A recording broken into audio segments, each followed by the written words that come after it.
Hi gang, Rob here. It's the afternoon of 6 October 2015. Another From the Sharpening Bench video for you guys today. And this one's kind of cool, I think, because had I not received both these knives in for sharpening, I don't think I would have noticed a family resemblance. If we look at our cases and tags, we have a Ferrum Forge Fortis, made in 2015, and a Gavko Ferrum Forge collaboration, the Mako, also made in 2015. So this knife is a collaboration between Michael Gavac, Gavko, and Elliot Williamson at Ferrum Forge. This one is a Ferrum Forge standalone knife. They're both made this year, and as we open them up and look at them, we're going to see some interesting similarities with some differences, but it's pretty obvious as we look at them that they sort of start out with the same DNA, and then their different fathers give them some characteristics which set them apart from each other. So let's look at what's similar in them. They both have a 4 3/4 inch long titanium frame. They are both about 514 inches thick total. They both have blade stock that is about 174 thousandths or 4.5 millimeters thick. They both have the same pivot, although anodized a different color. And that is a Ferrum Forge pivot, just like the one in the Ferox, maybe a couple others. They both have stainless steel hardened lock bar inserts which double as over travel stops with Hoback rolling detents. They both have the same stop pin. Blade lengths are a little different. 4 3/4 on the Mako. I'm sorry, 3 3/4 on the Mako. 3.5, maybe 3 9/16 on the Fortis. Both are flippers that run on ball bearings.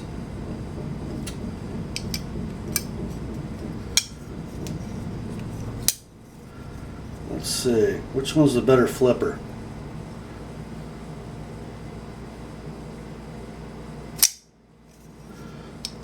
Try that again.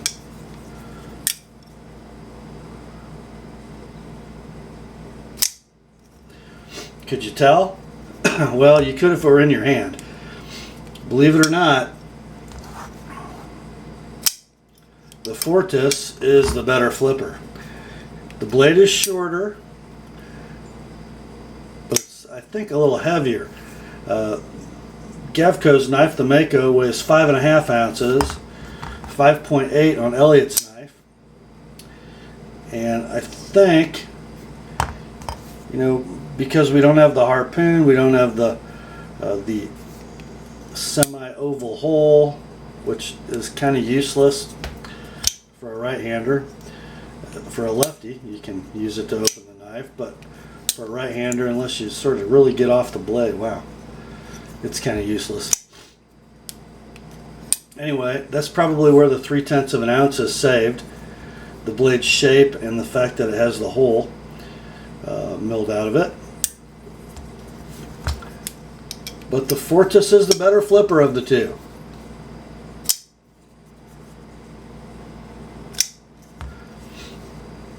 Both have well executed plunge grinds and forward finger choils. Let's see which one's more comfortable. Well, with that harpoon in the blade, the Mako definitely gives the hand a good idea of where it ought to be.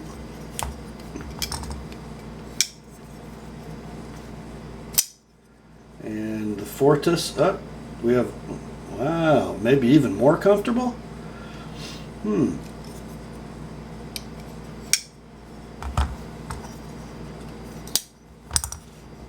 Interesting.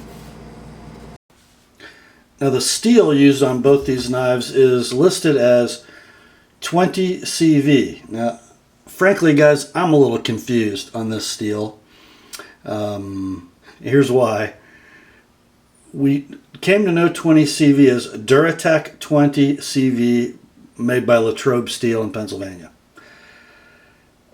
Recently, we've started to see knives appear with something called CPM 20 CV, which would indicate that it is a crucible product, powdered metal configuration.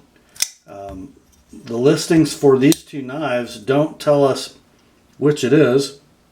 And by the way, Latrobe's website no longer lists Duratec 20 CV, and Crucible's website doesn't list CPM 20 CV. So your guess is as good as mine. Do these have conventionally smelted 20 CV blades or CPM 20 CV? I don't know. Comparable steels in chemistry would be Bowler M390 and Carpenter CTS 204P.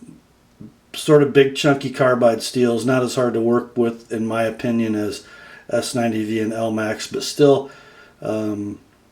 not fun to sharpen. Of the three, 20 CV, M390, and CTS 204P, this is probably my least favorite to work with as a sharpener. Not to say that it won't get sharp, because it sure will. You're just there for a while. Good steel. Let's kind of talk about pros and cons of these knives. Both are very, very well made. They feel exceptionally solid.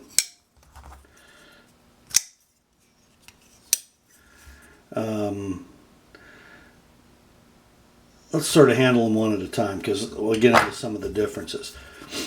The Fortis I find to be an extremely comfortable knife.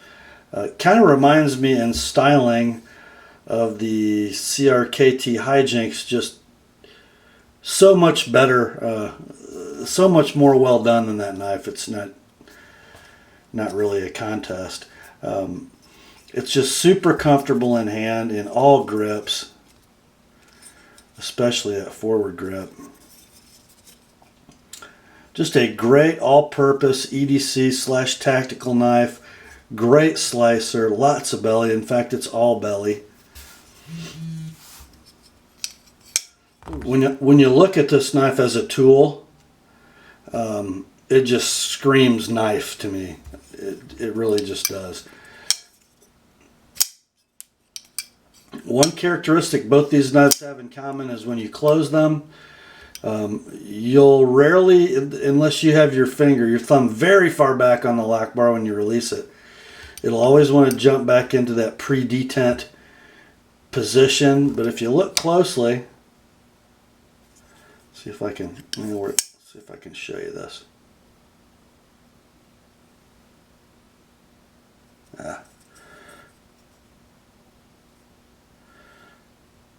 Okay, here's the lock bar side.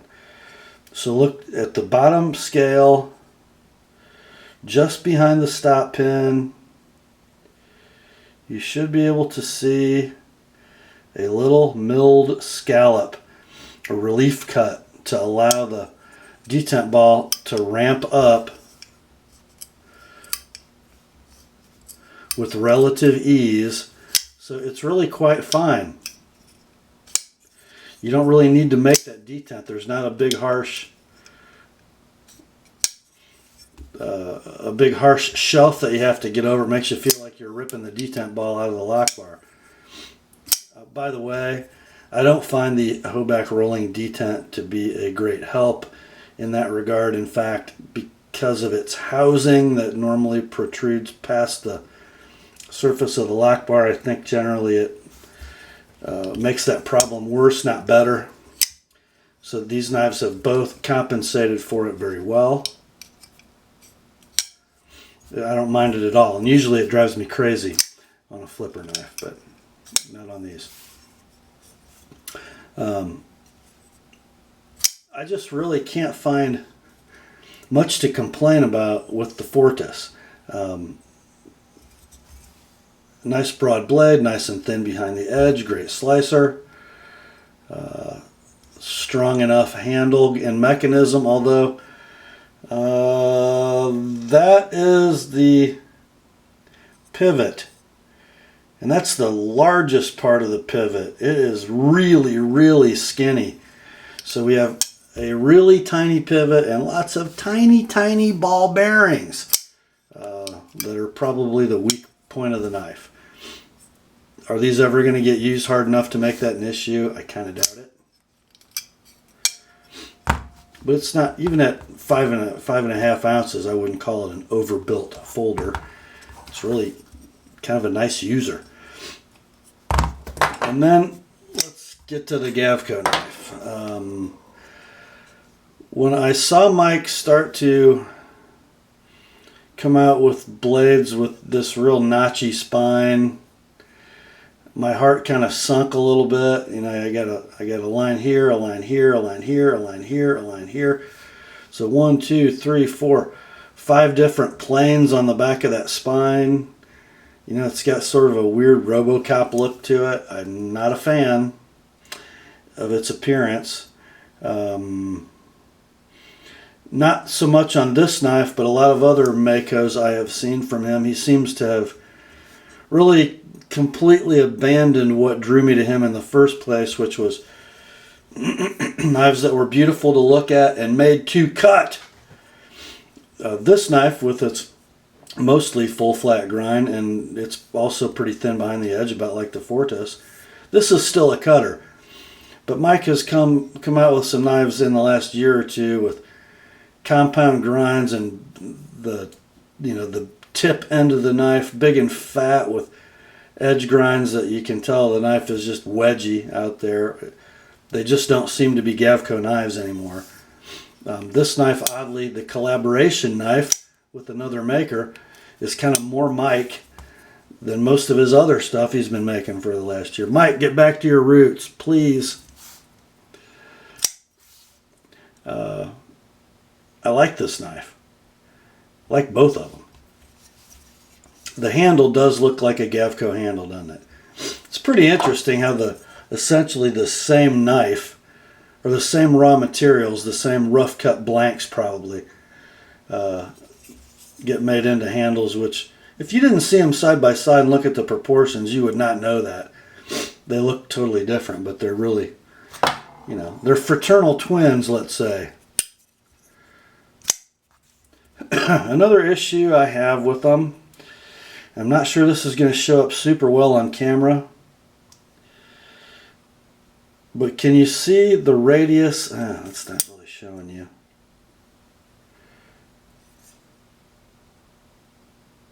Yeah, maybe. Okay, so look, there we go. Just in front of the stop pin. Notice the steep grade of that lock interface on the blade tang. And it is a radius, so the flattest portion would be on the right side as you're looking at it. And that really dictates early lockup, because the farther to the left that lock bar would engage, the steeper that lock interface on the blade tang would be, and you would have lock walk, lock slip. There's just no way around it. As it flattens out toward the right edge, it's going to be more stable. So you can see really, really early lockup, 20% or less. I don't favor that. A little more, I guess, on the Fortis. This is probably getting to the area where it might start developing a little slip. I don't like that. I like a much more gradual slope and less radius, or I guess a larger radius, so it doesn't steepen so much as the lock wears. Now granted, we got steel inserted lock bars, so let's face it, how much are these really going to wear? Probably not much. I just don't love the geometry. This reminds me of old Strider geometry that was fraught with problems. Not like Sebenza geometry, sorry guys. It's not like Sabenja geometry. It's not as good as Sabenja geometry. Just to show you what I'm talking about, this is left-handed, so I'm not sure that's going to help. And it's got your normal sort of late-ish Sabenza lockup. But take a look. We have a much straighter lock interface on the blade tang. And if it's radiused at all, it's not much. It's almost a straight ground lock interface. Ever had any lock slip on a Sabenza? No. Got that little bit of subby stick, that little silent hydraulic stick, solid as a rock, tons of lock bar tension. I just had to do that to keep all my viewers happy who love it that I compare every single knife I review to the Sabenza. You know, my wife says sarcasm is a godly attribute, and she can make a biblical case for that, believe it or not. Okay, now having said all that, no lock issues with these knives. You know, if I spine whacked it, would I shear the corner off that lock bar insert? Perhaps, but not going to do it. Not my knives.